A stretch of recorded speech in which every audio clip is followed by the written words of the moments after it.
Hadirin jamaah rahimakumullah. Ini materi sekarang mungkin secara tidak langsung agak mengintimidasi ya. Karena kata Ibnu Athaillah begini Pak, man lam yaqbil 'ala Allah, barang siapa yang tidak mau menerima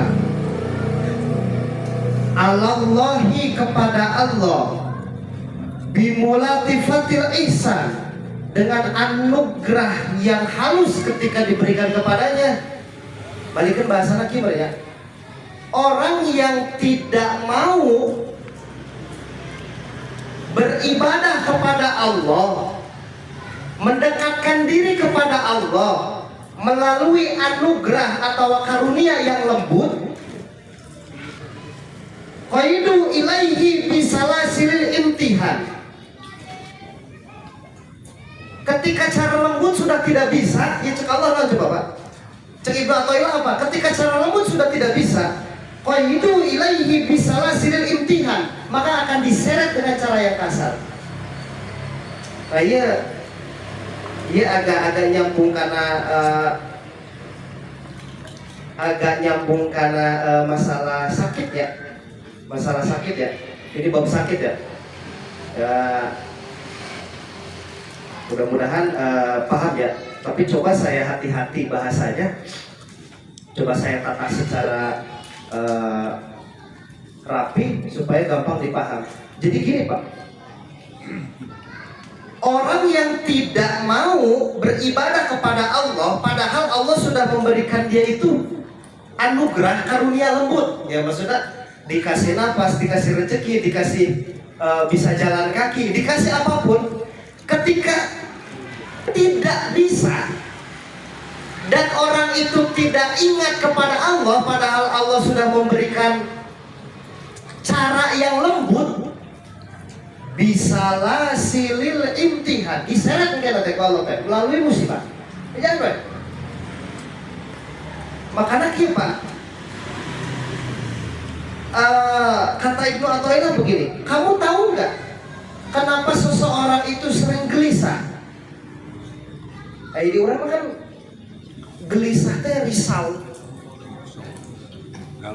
galau keingetan. Kamu tahu nggak gelisah itu asalnya itu dari mana? Ketika orang itu tidak mau dia mendekatkan diri kepada Allah, jawabannya apa? Asal muasal gelisah itu, risau itu karena ingat manusia Pak. Ingat manusia Pak. Risau sih kau orang lah. Ke diri kita teh panik Pak. Misalkan contoh gini ya. Misalkan saya guru pemateri hikam, atau misalkan saya ngajar tafsir di Bapak, atau saya ngajar tasawuf di Bapak. Tiba-tiba ada orang yang mengatakan begini, sok atuh gerak praktekkan di ledek wae teh tong ngambek atuh kan geus ngaji hikam. Misalkan tapi lamun saya ingat karena omongan orang yang ngomong gitu, itu risau ke saya teh. Risaunya gimana? Oh berarti apa yang saya bicarakan itu bukan dari diri pribadi, melainkan hanya sebatas perantara Ibnu Athaillah. Ya, jadi saya hanya sebatas menyampaikan. Makanya Pak, risau asal muasal sifat gelisah itu karena kita ingat manusia, merasa penting, merasa apa pasti Pak.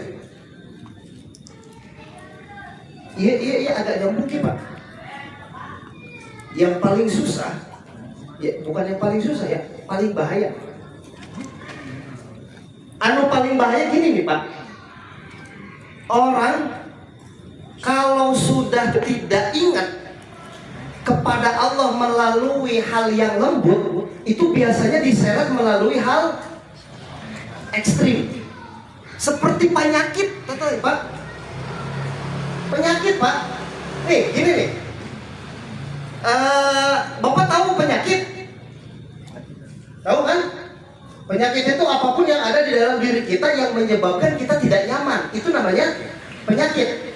Nah, iya Pak, ini ada ekstrimnya, tapi tempelkan di Bapak, insya Allah Bapak jangan diwali kan? Iya. Maksudnya pasti kan? Iya benar Pak. Nih gini. Nabi mengatakan begini Pak, likul lidain dawa, karena memang materinya kesana. Likul lidain dawa. Setiap penyakit itu pasti ada obatnya. Ingat, ada mafhum muwafaqah, ada mafhum mukhalafah. Kalau secara ilmu mantek, mafhum muwafaqah kita sepakat Pak.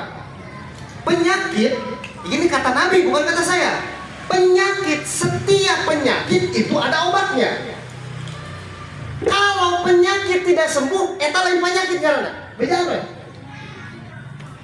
Ajab. Kenapa Nabi nggak bohong?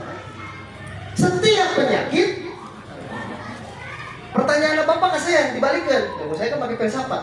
Ayo kamu cina penyakit itu cager-cager, kayak penyakit. Karena Nabi mengatakan setiap penyakit.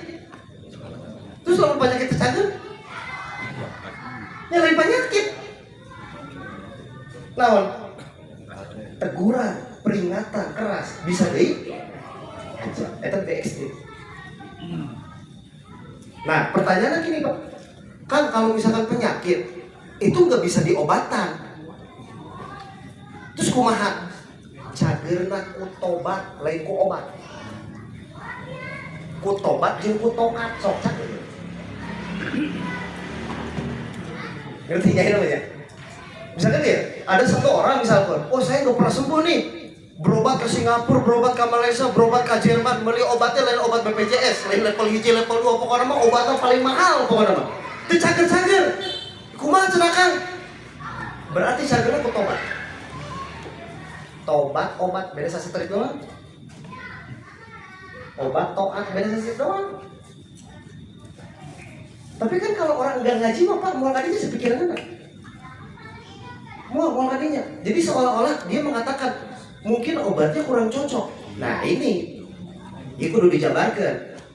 Coba saya jabarkan gini Pak. Beberapa dalam hikayat ada satu penyakit itu terkadang penyakit itu kata Nabi tadi kan likul lidain dawa, setiap penyakit ada obatnya. Nah, obat penyakit itu terkadang tidak memakai obat. Maksudnya obat kimia. Obat kimia Pak.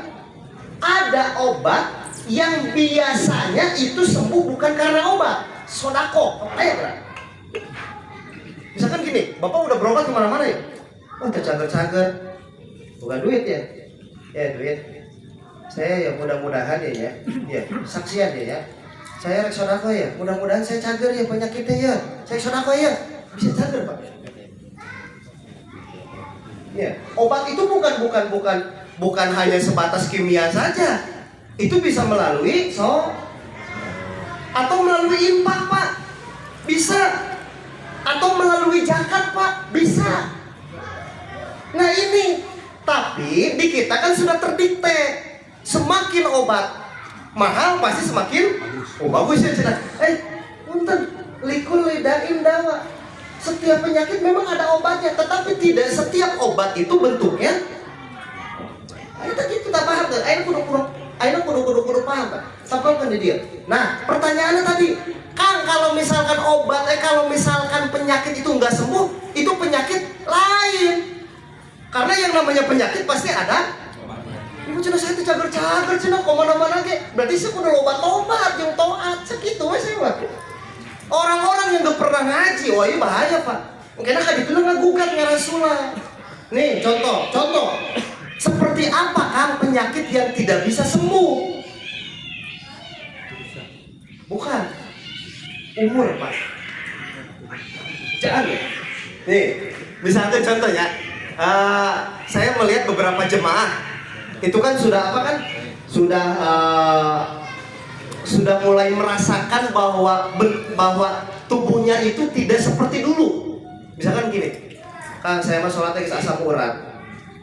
Terus nanti batu empedu, terus nanti terus gini, terus saya operasi cina Kang supaya hayang normal seperti dulu. Tah eta teh peringatan ke Allah teh, mau cager nepi ka irah ge. Wa man nu'ammirhu nunakis fil khalqi afala ya. Cek Allah kan, kata Allah gini, umurmu itu sudah berkurang. Apakah kamu tidak berpikir umur 80 tahun operasi ke Jerman ingin sembuh deui seperti umur 17? Cek Allah teh moal cager sia teh. Apa tuh kumaha takang teh cara nyagerkeunana? Ku taat sok lobakeun geus umur 80 tahun mah. Dihajar ku herbali kumaha ge da anggur apa? Seminggu ge karasa deui pegelinu, karasa deui asam urat terus we. Tah, ieu kumaha teguran tah Pak nu kitu teh. Jadi kita kadang-kadang teguran. Nah ini makanya dan saya sama Pak. Beberapa periode, beberapa waktu itu sama Pak. Oh ternyata bener. Ya, untuk orang-orang atau umur anak-anak muda itu biasanya kan kita kan belajar kedokteran juga kan bapak-bapak aja, istilahnya belajar pengobatan juga kan, pengetahuan. Intinya gini, kalau umur muda itu kan biasanya kan kalau misalkan kita kena pisau berdarah itu kan seminggu biasanya cager kan, rapat 2 hari 3 hari rapat. Makin tua itu lama. Nah pertanyaan, wih siapa tuh cager-cager kan? Apa saya diajak? Emang bener teguran. Si mikir tak umur teh geus. Wah bisa sih dicagerkeun lagi. Kumaha tukang dicagerkeun anak? Lobakeun tobat lain lobakeun ngadahar obat. Pos corona 10 teh anjing 10 kotil 10 naon. 10 naon 10 obat gituan wah yang cager. Ampura. Iya tah. Makanya orang kalau di masa tua tidak pernah ngaji sok pasti ngarasul lalu lobana. Apa tukang nyelobakeun tobat? Lobakeun taat. Apa bahasanya cuma beda sastrip. Banyak minum obat jeung banyak tobat beda sastrip kan. Beda sastrip. Tah ieu yang paling bahayana. Wah cenah urang cenah geus loba teh minum obat geus 80 tahun teh cager-cager. Ngeureuy atuh saya teh geradae ka masjid. Ngeureuy geradae ibadah. Ulah nepi ka jangan sampai bilang begini. Wah, atuh ustaz lagi kos kitu keneh. Anu dimarasi ge masih kos kitu keneh. Ya sugan we atuh sugan Pak. Sugan we atuh ye urang ngeureuy sakali 2 kali sugan husnul khotimah. Ai geus paeh mah lain sugan. Raco di urang mah. Keur mah saya mah nu harewas wae kana ceulit teh sok. Aduh. Dan memang gitu. Di kita itu gampang banget, Pak. Tapi kan karena kita sudah belajar kan, memang sih saya juga nggak sempurna. Bapak juga nggak sempurna. Sama, Pak. Tapi intinya dari bahasa ini apa? Secara ekstremisnya Ibnu Athaillah mengatakan bisalah silil imtihan. Orang kalau diajak ibadah melalui metode halus sudah tidak mampu, apa kata Ibnu Athaillah? Dia akan diseret melalui ujian dan musibah. Apa musibahnya? Ya eta. Kan itu nanti timbul Pak, penyakit nanti naon? Penyakit hati, penyakit jasad, penyakit tubuh terus. Kita main nanti liur, mikiran obat, beak ke obat pasti duit nanti. Tapi kalau orang yang mengerti, dia akan mengatakan, oh mungkin ini bukan penyakit, mungkin ini teguran untuk saya. Karena memang beberapa tahun ini, bulan ini saya tidak pernah sholat, tidak pernah ngaji, tidak pernah apa. Oh apa tuh yang harus saya jalankan? Ya lobakeun tobat, lobakeun kakarak tadi dinya man lam yaskur nikmat faqad tadi dinya langsung ngait tadinya. Insya Allah Pak, dia akan mulai timbul apa sifat qanaahnya itu di situ. Benernya sehebat-hebatnya, sekaya-kayanya orang punya uang, mau dia operasi plastik sekalipun ke Singapura tetap Pak. Yang namanya umur tidak bisa dibohongi. Arek dikasih obat nu harganya 1 pel 1 juta pun dia tetap akan selalu seperti itu. Kenapa? Ya karena itu masa tua itu bukan memperbanyak makan obat, tapi memperbanyak tobat sama tobat. Karena ngaji aja nama tak. Kan tiga ini nama. Kayaknya tuh. Tuh, kayaknya. Dan saya tengah bohong sok 3 kali. Bisa saya bohong di Google aja di Google lain. Setiap penyakit pasti ada. Nah, saya di pere, saya di mix, pakai ilmu mantek. Setiap penyakit ada obatnya. Orang awam itu mengatakan, tapi ada Kang, penyakit saya nggak pernah sembuh-sembuh, nyalain penyakit itu cager mah. Ya, itu benar kan? Nabi mengatakan setiap penyakit ada. Orang awam mengatakan, begitu saya itu cager-cager, nyalain penyakit berarti. Teguran sama Allah berarti. Gitu Pak. Nah ini bukan ekstrim, tapi memang punten Pak. Ada dua kata ilmu, kata di sini kata ilmu mantek ada dua Pak. Manusia itu akan berpikir ketika kesadarannya terbuka. Benar gak? Manusia itu akan berubah ketika kesadarannya terbuka, akalnya. Yang kedua, ketika sakit hati, sok we. Ya, misalkan ya, dia kan ya. Banyak cara kanan gua aing misalkan ya. Coba gitu ya, saya kasih benar goblok misalkan. Nyeri hati Pak. Futuhul qalbi, sakit hati itu akan melahirkan periode orang itu berubah. Benar, sok. Kalau dimanja, Bapak nggak didik, mau mikir Pak. Bapak buka anak. Aisyah teh geus kolot, umur geus 20 tahun rek hees wae moal neangan gawe. Aing cenah cari kanan ku bapak cenah nyeri hate, moal mikir tah budak lamun teu dicari kanan kitu. Nabi, makanya betul Pak. Wa udiru fisabili, kenangan orang-orang mukmin di dunia itu yaitu kebanyakan dia sakit hati. Bukan berarti untuk selalu dihina, tidak. Karena efeknya dia akan selalu peka. Pak, di dia timing teh Pak muncul nanti. Cokra, misalkan ya Pak Jaki, boga adi, nyari kanan ke adina teh, sing bener saya tadi nyeri hati ya, misalkan adina teh, mungkin teh lamun geus rada misa sabulan 2 bulan, benernya, baheula teh merenyaeun ka aing teh, kabeh asalna ti dinya. Saya gitu. Lain teh pernah saya dicarikan kalau saya teh pernah. Sia masanten beberapa tahun, sia masanten belasan tahun, rek sare wae teh. Tuh geretean cenah ngajar ibu-ibu, da saya sarua apa dicarikan. Lama kelamaan. Nah itu kan kesadaran orang bisa berubah karena faktor 2. Pertama, ketika akalnya sudah sadar. Yang kedua, ketika hatinya terbuka. Sok bicara. Sok, boga murid. Nanti apa? Boga murid. Tapi itu dididik. Hayu, semua mikir. Tuh, tinggal ibu yang pasir tuh pada rincang. 40 poe tas santri lamun hayang masa didiknya. Puasana kudu buka jeung cai bodas. Oh, gue. Saya mah jujur mau kuat tuh, Buya Mun Pasir pada rincang. Dari PKR kita di batas pas santri nanti udah kuat. Dari dulu sampai sekarang hanya 40. Oh luar biasa tuh Buya Mun Pasir. Termasuk Paku Banten. Pesantren gadenya pae urang, 40 poe bukan jeung cai we, jeung cai. Saya dititaku almarhum puasa ge. Sok saya puasa cenah unggal poe minggu nepi ka Muharram. Setiap malam minggu tong sarena kudu jam 12 peuting ka ditu. Ripuh saya gitu kuat setahun. Pawadalan lahir, pemuasaan lahir sorangan. Teu kuat saya ge padahal saya sok ya diuk ge da diuk sakapeung ya. Ayeuna dititah gitu. Ayeuna bisa kan ka ditu ka Banten ka Buya Mun Pasir. Kuat saya. Dia mana tangku almarhum begitu. Hayang benang mana hirup puasa ta. Tunggal poe minggu, saya lahir poe minggu, tapi setiap malam minggu ulah sare. Sarena kudu jam 12 peuting ka ditu, kudu geus lewat. Ripu. Jelema aya capena. Dulu mah gitu, Pak. Ora sok garetek kana cilik teh sok aya kecewas teh. Kadang aya nu ngomongkeun, oh cenah karaji wae teh baladar ieu teh. Ah geus korea ngomongkeun jelema tapi teu nyaho. Terus kadenge we teh. Kada cilik teh kecewas. Kadang aya nu ngomongkeun, ngaraji we geus ngaraji hikam oge tapi teu dek. Ulah pun mah teu ngomongkeun ku aing cenah. Kadang aya nu kitu teh. Kadang urang pada hayang sebatas perantara aya. Kadang aya nu ngomong ngaji tafsir gigi. Kadang aya ngaji malam Senin gigi. Anu teu ngaji ngomongna seperti kieu aya nu ngomong kitu teh. Kieu bener. Tapi kan tadi ya mungkin karena saya mutolaah, akhirnya di sini kan terbuka. Man lam yakbil 'ala Allah bimulatifah. Orang yang tidak mau menghadap kepada Allah padahal Allah sudah memberikan lewat jalur lembut, maka Allah mengatakan di sini mengatakan faidu ilaihi bisalasilil imtihan.